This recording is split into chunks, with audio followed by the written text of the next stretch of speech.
Good morning on Absolutely Famous and our special guest today reviewing a magnificent Bledisloe Cup rugby thriller last night at Marvel Stadium in Melbourne is former Australian under-21 player and ex-Australian schoolboys coach Michael Broad. Good morning, Michael. What a fabulous game of rugby. G'day, John. How are you? Yes, just a sensational test match. Does great things for rugby, I reckon. Well, the amazing thing for me is I really didn't think they'd get much of a crowd there, but it's Melbourne, middle of the week, and it's a sellout, 50,000.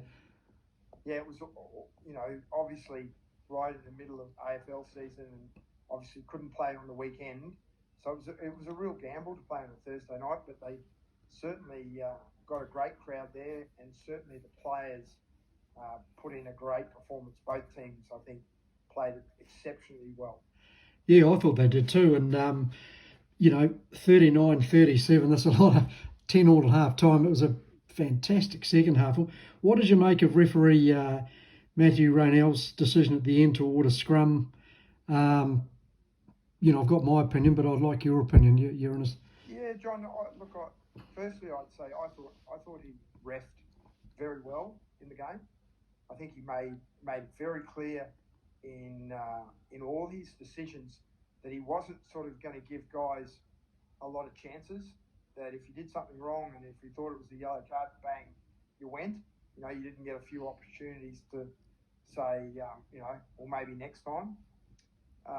My reading of it was, I thought he was in his right to make that decision. I don't think, for rugby's sake, I don't think it was a great decision.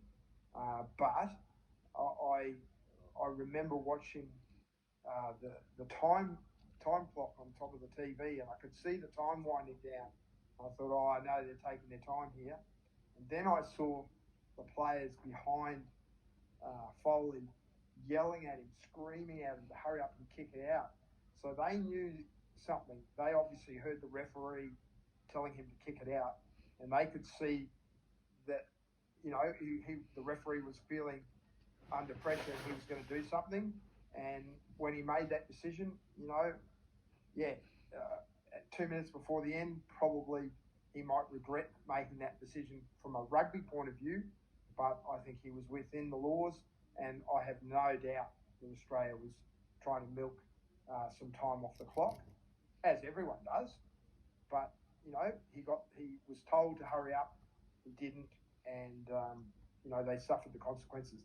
But in saying that, though, Australia had 80 minutes to win that game.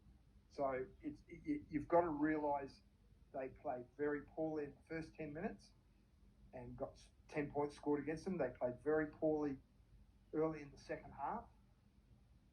And then when they played with 13 men, and I think New Zealand scored twice in that time, the kick-off that they did, they kicked to a sideline and offered the All Blacks the whole width of the field to attack, which they did, rather than, I would have thought they would have kicked a contestable kick-off right in the middle of the field, so then they could divide the field into two and just defend a smaller piece of territory.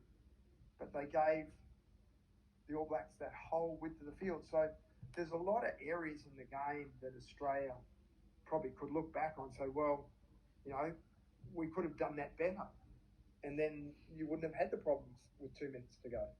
No, you make some really good points there, and I think the All Blacks would probably say that, especially Hoskins, Satutu and Rico Ione, that completely bombed a couple of glorious try scoring with just, at that level, really, those mistakes are almost inexcusable, aren't they?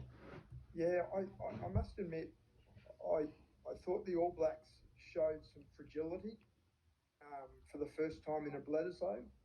It's very rare you see them make errors, and I think Australia played some really good footy at times.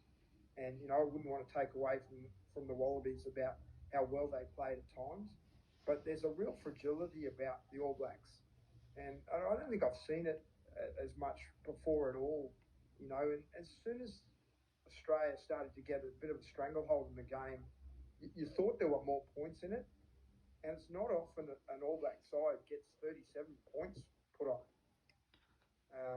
And to me, I'd be really worried going forward to the World Cup if there are still those fragilities going into their season next year, because I think we'll be very vulnerable to those Northern Hemisphere sides up in the Northern Hemisphere. Totally agree. This is a scary side. As an All Black fan, it's a scary side to follow because, it's well documented. I don't have any faith in the head coach, but Ian Foster's a coach, so I'll get behind him until the World Cup because he's not going to be kicked out. But I've never had confidence in what I just don't. I'm exactly like you. There is a fragility about the side. Their defence was all over the place in that last quarter. I thought at times both teams, their scramble defence was poor. They weren't able. They showed no trust in each other, and it just looked very much below test standard.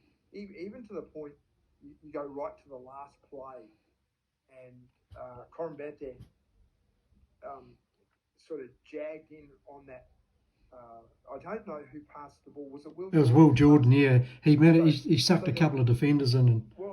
He actually sucked 3 in. Yeah. The 2 that tackled him, and then Corumbete sort of jagged in and just gave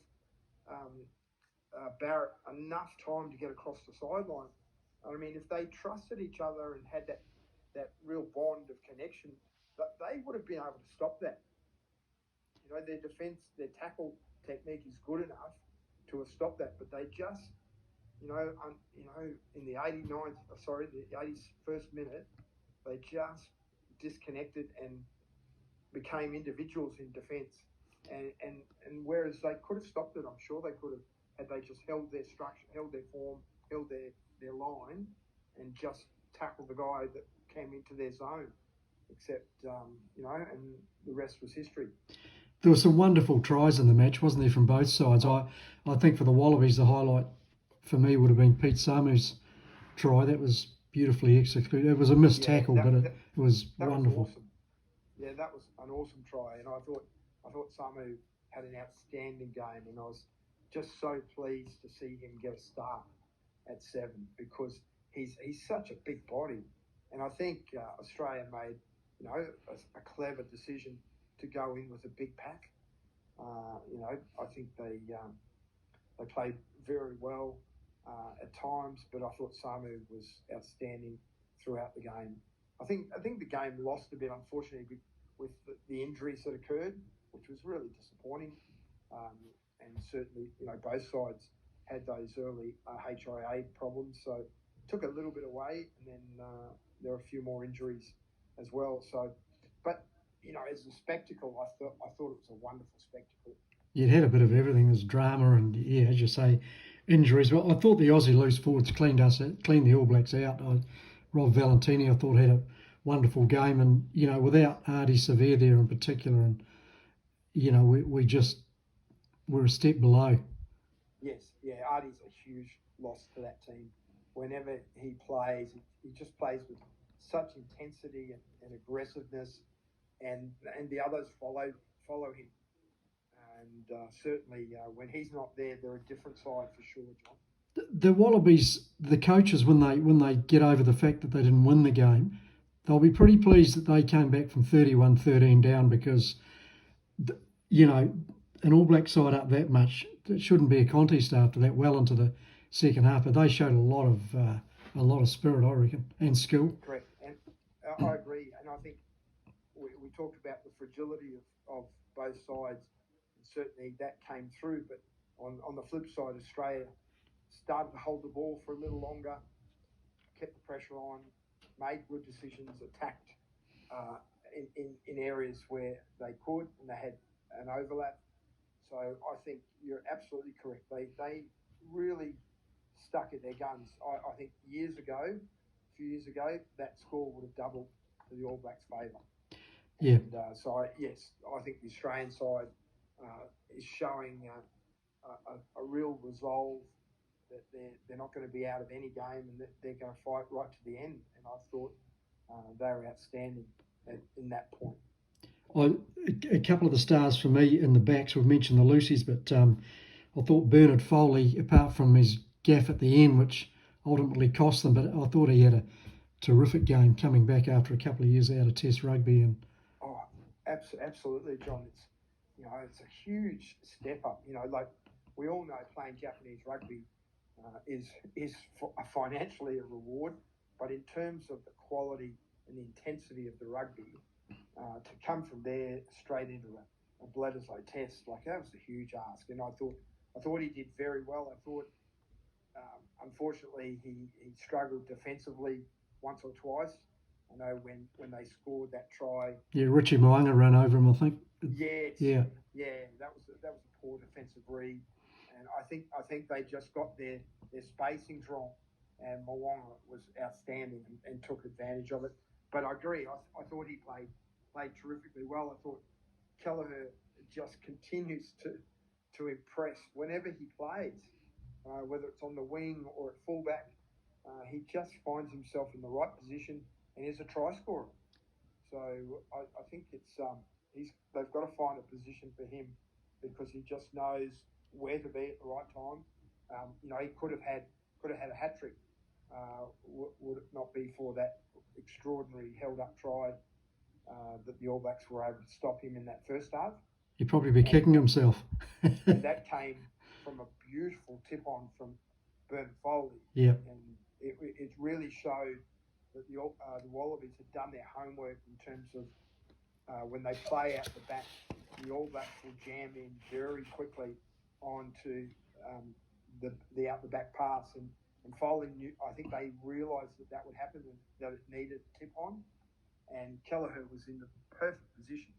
But Ricky Ioane's defence to be able to turn on the dime and chase him and then hold him up was extraordinary. Yeah, Ricky Ioane's pulled off 3 or 4 try-saving tackles in the championship so far, and I thought for the All Blacks, as you mentioned before, Moanga was outstanding, and Samasoni Takeaho, the hooker, he's just turned into a beast.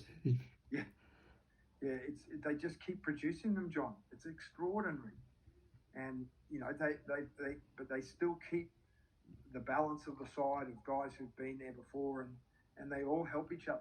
I think if you looked at the All Black bench compared to the Wallaby bench, you had All Blacks who've started in so many Test matches just sitting on the bench, and I just went, wow.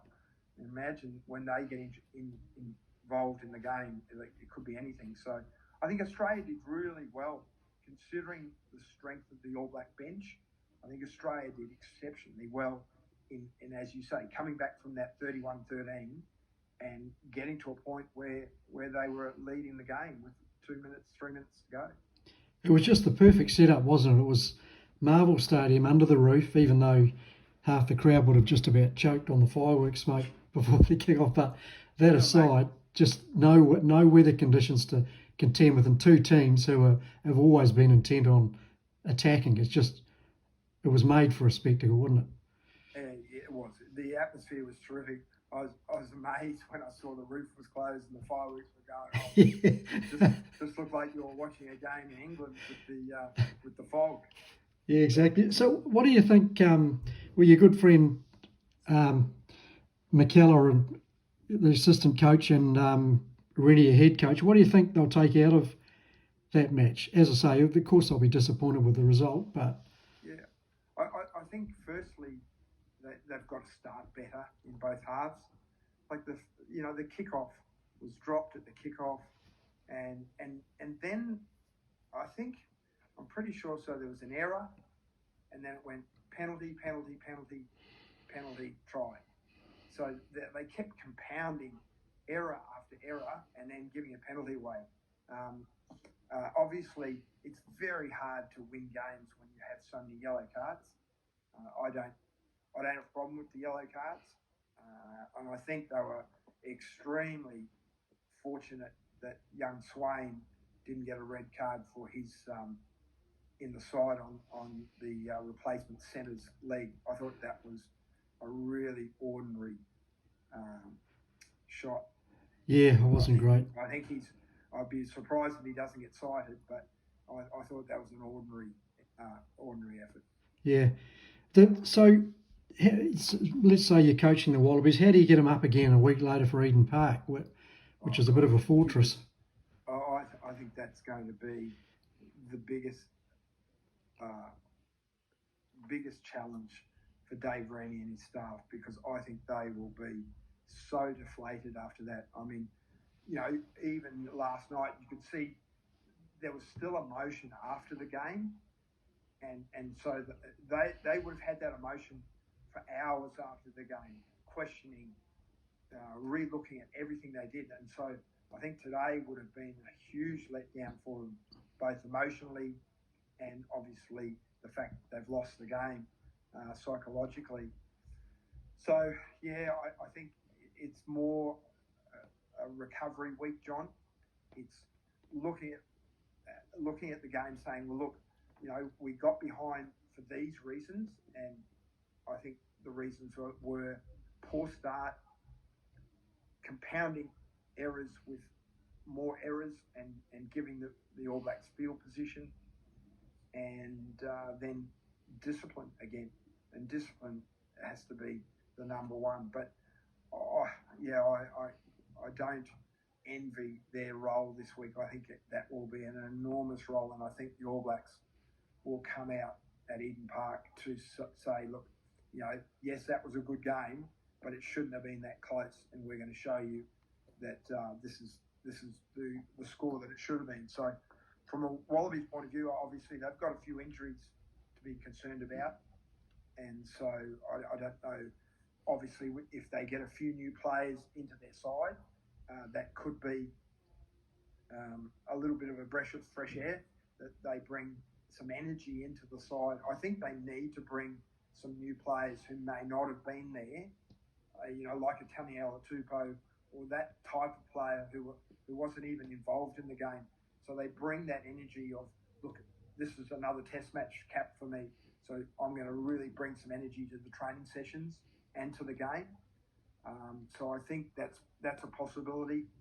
Obviously, in their review, they'll look at the areas where they allowed the All Blacks to gain momentum, but also look at the times when Australia held the ball for long periods of time, and the mistakes that the All Blacks made. And so it's a case of re-establishing what are the key roles, what are the key aspects of what they did well, and limiting the areas that they did poorly. One thing I think certain, Michael, at Eden Park next week, I don't think either team will die wondering. I just, as I said before, I love the attacking intent of both sides. Yeah, and certainly I think obviously Australia's got nothing to lose. The Bledisloe Cup's gone for another year, so just attack as best they can, with an understanding of you've got to be patient at times, but also you've got to nail those special moments. And certainly I think both teams nailed those special moments last night. I think that's why the score was so close. Yeah. And Next Gen Rugby, which you're owner operator of, how's that going, developing the young talent around Brisbane? We're a bit quiet now because obviously school rugby has concluded last weekend here in Brisbane. So there's the next sort of bit of rugby. There's junior representative games. So we tend to take a break at this stage. Most of my coaches have been coaching since early January, so it's a chance for them to have some family time and a personal break. But what I'll be doing is I do a lot of one-on-one specialist coaching now in the fourth term here in Brisbane, and that will go through right over to the beginning of next term. Thankfully, I've got 5 beautiful weeks in Blenheim over in New Zealand to catch up with my wife's family and our grandkids. So haven't seen them for 3 years, so really looking forward to that. Tasman Marco country. Absolutely. Yeah. Michael, one thing about the game, we're right in the middle of the AFL, the NRL finals, and I think for rugby supporters, that game last night, even though the result didn't go Australia's way, will do a hell of a lot to promote the sport in this country. Yes, certainly. certainly, John, I think some of the quality of the footy was great. And so I agree totally. You know, it's a sort of game that rugby needed. And but again, you know, as I said to you, the amount of publicity and advertising of last night's game was, you know, it's very limited. And unfortunately, you know, rugby doesn't get the advertising that the NRL and the AFL do, just generally during the week and any given week. And for a Bledisloe Cup to have such limited advertising, I think obviously they would have put all their energies into Melbourne and Victoria to get the crowd there. But certainly, I think still a lot of people would have watched it, and I'm sure they were glad they did, because it was a stunning Test match. Yeah, it was brilliant. Michael, always love talking to you about rugby or about anything really, but we appreciate your expertise and wish you all the best, and have a great trip back to my hometown in Blenheim. Yeah, thanks, John, and lovely to see you again.